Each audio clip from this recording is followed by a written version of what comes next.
Now I've got a section coming up here that's just total sport bike section. And the GS, though you can tell it's not a sport bike, works very, very well. Easy to ride and confidence inspiring through this section as well. Coming up, I had a spot with a bump in it, exiting the corner, hard on the gas, that back end would squat a little bit, go step out, a fraction, you could just feel it move a little bit.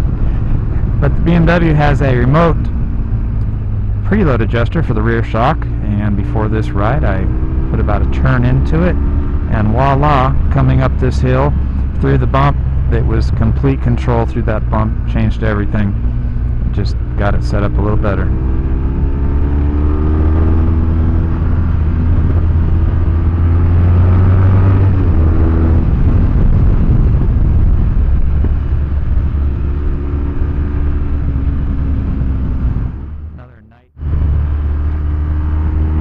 Bad thing about night is somebody over the center line, like that car right there, and you don't want to be a bike doing the same thing.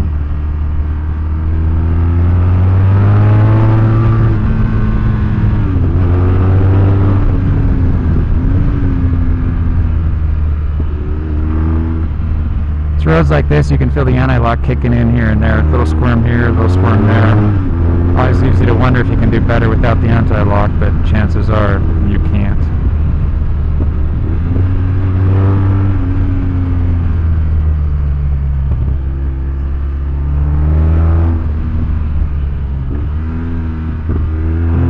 There we just stepped the back end out with the downshift.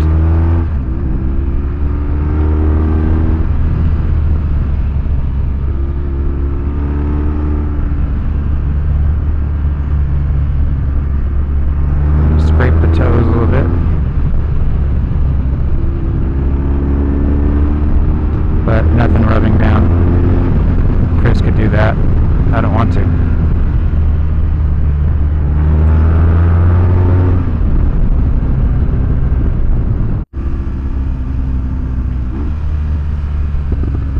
I guess I'll tell Chris I hated the bike and then let him see the video.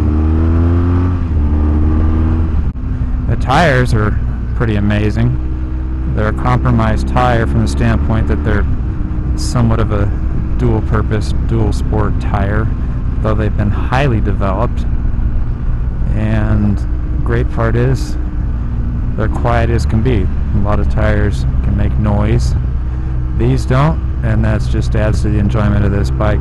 The tires are amazingly grippy. I think there's two compounds, and I think when Chris got the bike, I said, "Oh, you got the grippy compound," which Chris certainly needs and can enjoy to the hilt. About the only thing we can criticize this bike for is the front windshield rattles, sometimes at real low RPM reverberation. And we haven't tried to stop that. We have checked the nuts that hold it down, and they are tight. That's the only negative thing pretty much I can come up with on this bike.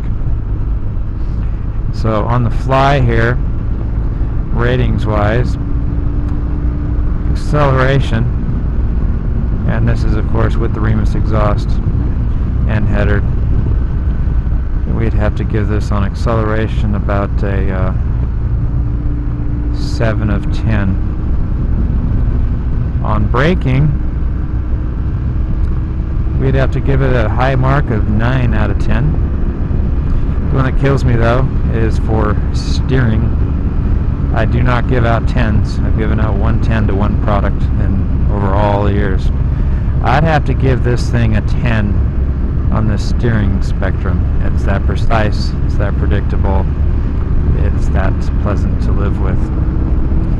As far as comfort, we would have to go somewhere with a, well, I got to give some caveats for that. The stock seat has a problem. If you push on one in the dealership, you'll see that it hits a plastic stop on the back of the seat. That drove Chris nuts, and he immediately switched his seat out for an aftermarket seat, which I apologize for not remembering the name of the seat at the moment. It's the company out of Colorado, and they can make a very comfortable seat. And with that seat, we'd have to give the mark of about 8.5 on comfort. Stock seat. that number would be going down. Headlights I've already mentioned earlier in the ride. One of the things we like and give high marks for is the fuel range. We've been hitting reserve at about somewhere near 160 miles per tank, and that can be stretched out to the 200-mile mark. Makes everything very nice. Don't have to worry about gas stations often. Wonderful range. You don't have to stop riding in this bike. It's a pleasure just to stay on hour after hour, and you can do it with that range. So high marks for that.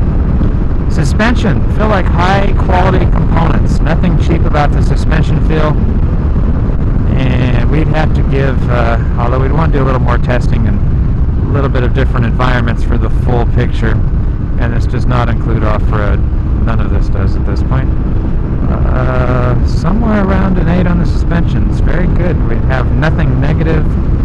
Maybe a bit higher on that one.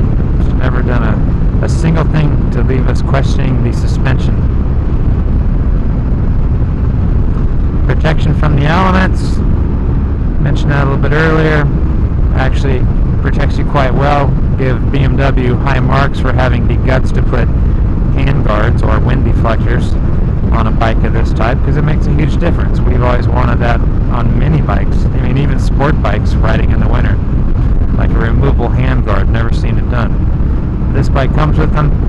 We applaud that and we enjoy that. Smoothness, engine vibration. Well, you can tell it's running.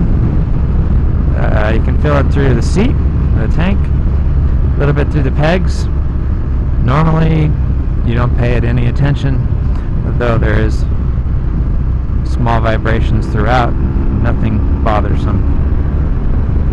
Other than that, it's extremely smooth.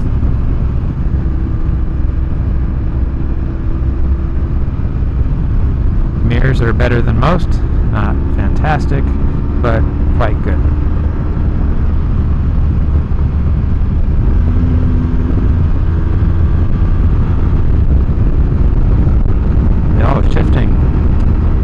Shifting has been mostly excellent.